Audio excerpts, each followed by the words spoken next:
VOA news minute के साथ मैं हूं आयशा तंजीम। मिस्र में सिक्योरिटी फोर्सेस ने इख्वानुल मुस्लिमून के खिलाफ कार्रवाइयां तेज कर दी हैं और तंजीम के सरबराह आला मोहम्मद बदी को गिरफ्तार कर लिया है।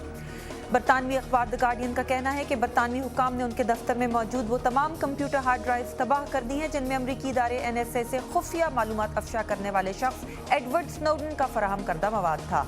अखबार के मुताबिक ये हार्ड ड्राइव्स बरतानवी इदारे GCHQ के एहलकारों की निगरानी में तबाह की गईं।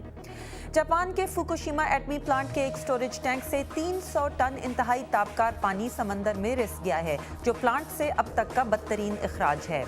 और बरतानिया के शहजादे विलियम और उनकी अहलिया कैथरीन ने आज बाज़ाब्ता तौर पर अपने बेटे शहजादे जॉर्ज की तस्वीर जारी कर दी है। ये तस्वीर शहजादे के नाना माइकल मिडलटन ने ली थी। आप देख रहे थे VOA न्यूज़ मिनट। मज़ीद खबरों के लिए देखिए हमारी वेबसाइट urduvoa.com।